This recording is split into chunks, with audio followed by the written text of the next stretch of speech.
here and present to such a prestigious group of individuals.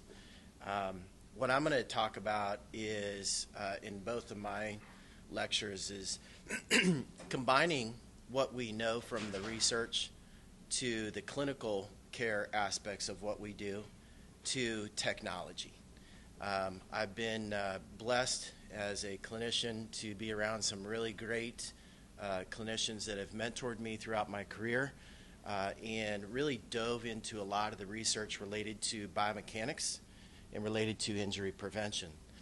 So I'm going to be showing you a lot of videos, and hence part of the reason I have my laptop up here, because there's a lot of videos in this presentation, because I think that movement is so visual. And, it's one thing to read something about movement in a paper, but how do we quantify that clinically?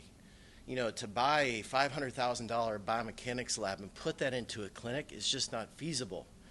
Economically, efficiency is critical. Most of your clinicians in today's healthcare environment in the U.S., in an outpatient setting, are operating between 12 to 15 to 18 patients a day. So clinical efficiency is really a critical part of ensuring that we're applying whatever technologies that we do in an efficient manner. So the research tells us that movements like this put athletes at risk. We know that.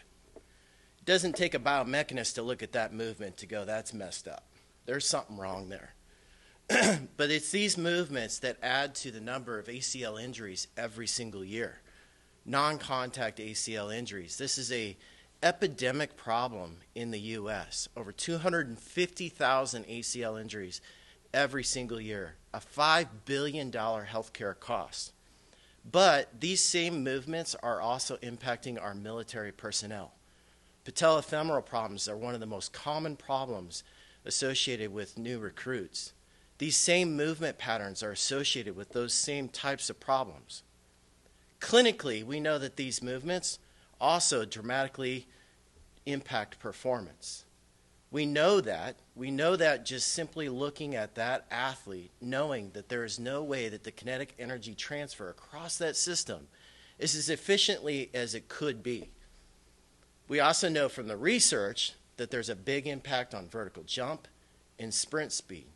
So how do we take movements like that and quantify that in a clinical way that we can actually make changes and improve performance and decrease injury risk? Why performance? Because performance is really what matters to athletes. Unfortunately, I've tried to sell prevention for over 15 years in sports, and unfortunately, it just doesn't work. But when you start tying in the impact to performance, people want to listen. In this case, this means a 5 kilogram difference in a lift, in a PR difference in an athlete. When you can make those kind of changes simply by improving the efficiency of the system, that's where it really matters. So we know that these movements are associated with increased risk. We know that there's research that shows the impact on future performance. This is Rugg's study from 2014, and this is why I do what I do. Because of kids. Kids who get injured before a D1 career are much more likely to have an injury during their D1 career. And what is that doing in the U.S.? That's changing recruiting. Recruiting decisions are now being based on the cost that you're going to have to me and how much time are you actually going to spend on the field.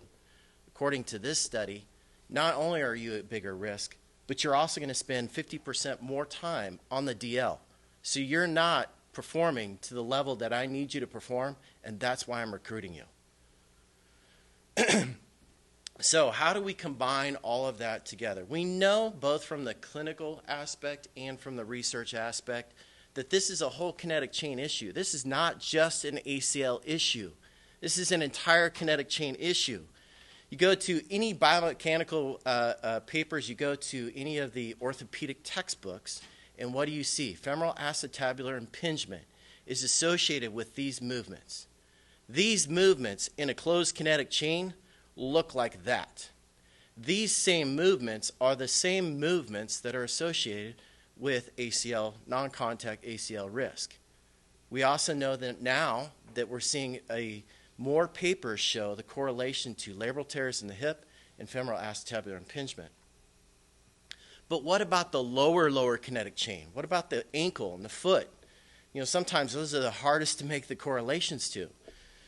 What this particular study did is they took runners and they fatigued them out. And what did they find? One of the number one muscles to fatigue the most was the glute medius. And as the glute medius fatigued, guess what? Metatarsal pressures increased, plantar fascial pressures increase. Plantar fasciitis, metatarsal stress fractures related to entire kinetic chain mechanics. This is what athletes look like when they get fatigued. Those same movement patterns that are associated with metatarsal stress are also associated with non-contact ACL injuries. So we know that there's also an impact on athletic performance. We know that clinically, because all you got to do is look at the numbers. In the NFL, for example, teams with the highest knee injury rates this last year, 141 knee injuries in the NFL this year that resulted in lost practice time or lost game time. Of 141 knee injuries in the NFL, the teams with the highest injury rates won games 33.9% of the time. Teams with the lowest knee injury rates won games 52.7% of the time. Now, you may say that that's only associated with just this last season, but if you go back season over season over season, you see the same trend.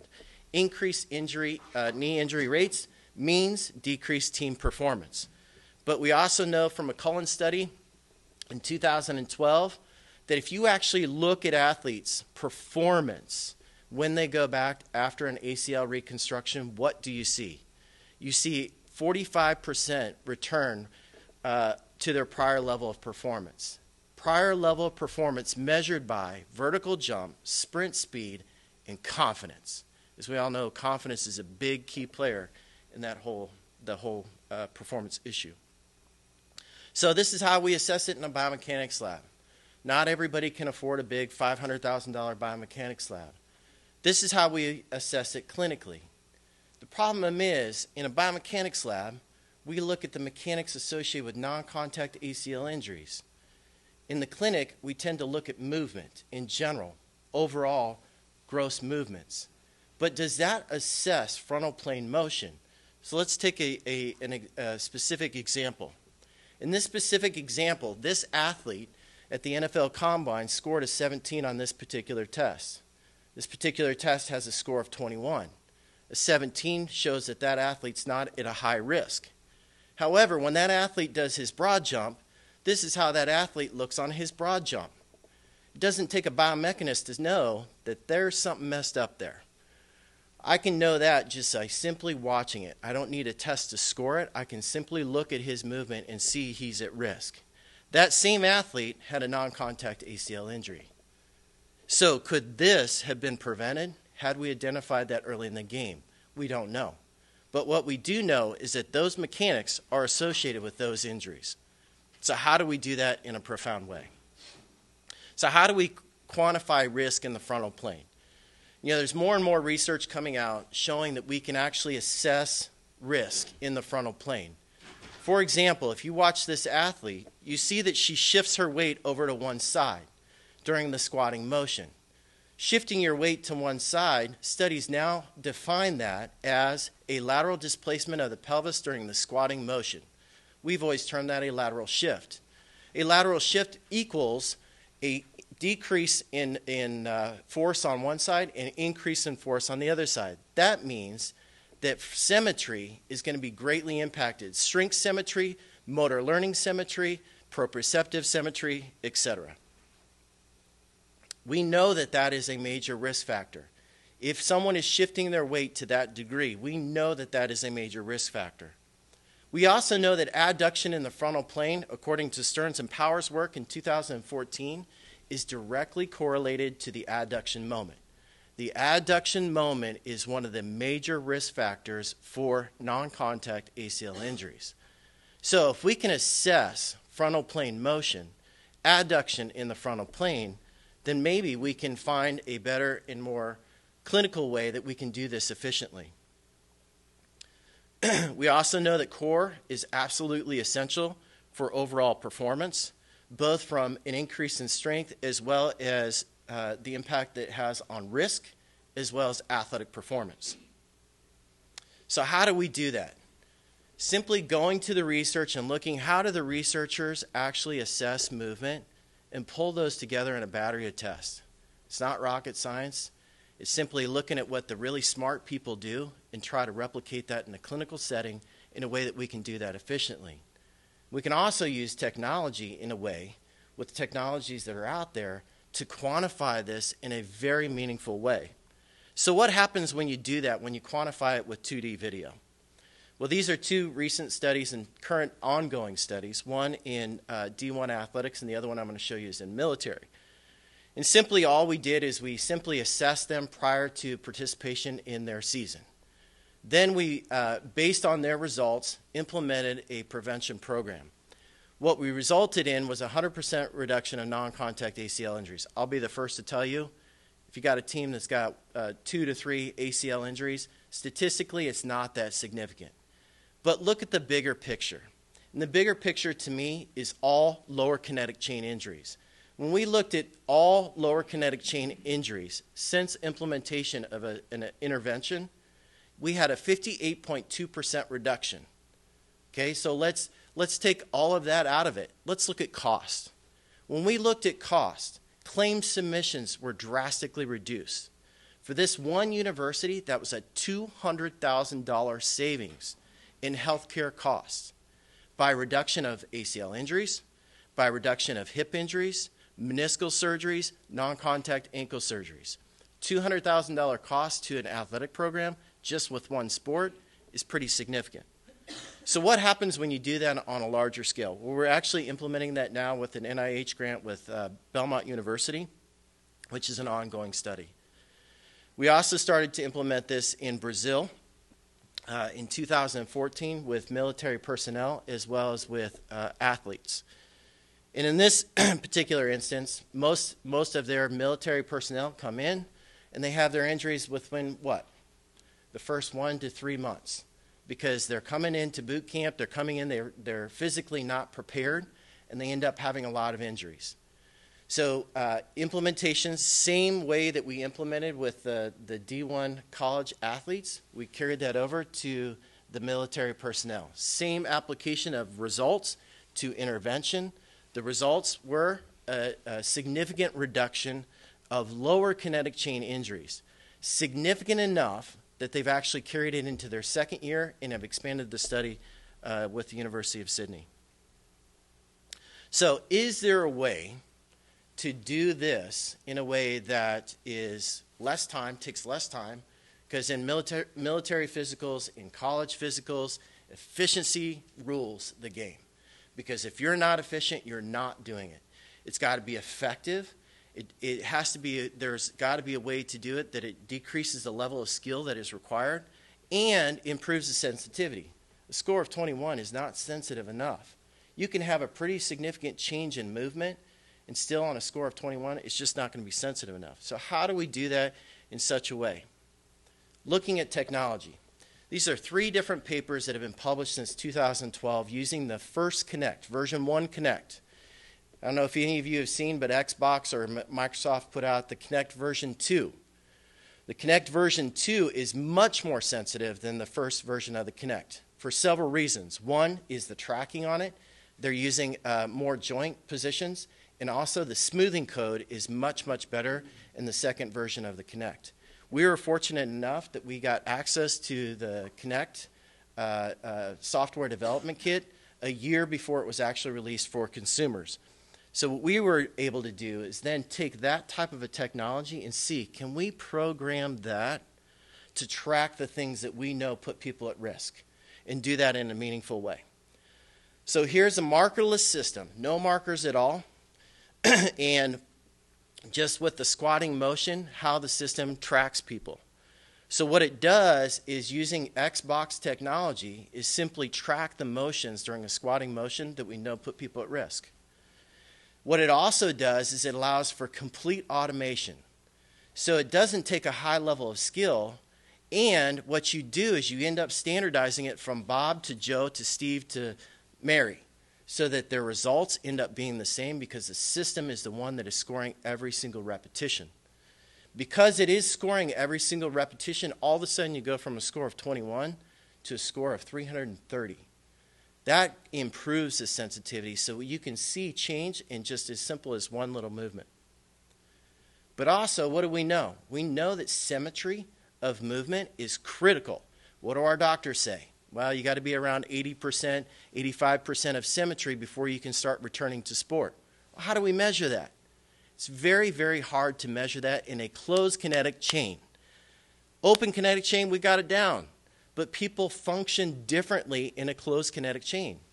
So by providing a way to track that for every single repetition on multiple single limb activities, we now get a much better idea of what symmetry is. But not just symmetry in movement, symmetry in power. Because this system will track you through your full range of motion, because you're entering in body weight, you can actually calculate power output for the right to the left. So now you have a measure of movement and power output in a way that is much more meaningful and more efficient. So it allows us to really kind of use the latest technologies that are out there. There's a lot of great technologies out there. Tracking technologies with 2D video is hard to do. Reliability is a major issue. It tracks off pixels. But with the innovations, with the newest technologies, with Microsoft Xbox, there is a new evolution coming. The way that we look at the lower kinetic chain is going to change. It's going to forever change. And the most important thing is that we can now start integrating all of the other stuff that we know puts people at risk. We know if you're female. We know that if you play soccer. We know that if you had a previous ACL injury, your risk is higher. Now we can combine that with actual movement data. Now we can combine that with actual symmetry data. That becomes very, very powerful information. It also allows you to really see variance in power output. For coaches, this is critical. It goes back to that whole coaching aspect. But also, with technology, we can track all of that information. Imagine the power of that research information that you would have at your fingertips if we use some form of technology to capture all of that, put it into a database. Think of all of the data points you can mine. For example, just with one assessment, this system captures 21,000 data points. Why 21,000? Because we don't know what we don't know. And what I know is I don't know enough, and I think over time, as we collect more data points, we're going to get a lot more information and find out things, connections that we never knew about. In tomorrow's presentation, I'm actually going to show you what some of the things are that we're gleaming from that information. So really, this is not about a system, it's about technology. It's about applying research, it's about applying clinical aspects, and it's about applying technology and changing the way that we do things. Because right now, it's not working. ACL injuries continue to rise. Osteoarthritis. In 12 years, 79% of kids will have osteoarthritis as a result of a non-contact ACL injuries. Kids lose scholarships. Kids lose future opportunities. There's better ways to do it. There's better ways to do it if we can combine all of that. So with all the presentations that we're going to have today, looking at the sciences, looking at the clinical aspects, how do we combine all of that with the latest technologies to make things different, to change it, to drive down injury rates?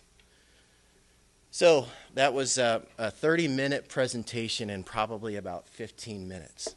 So, is that right? All right. Any questions at all?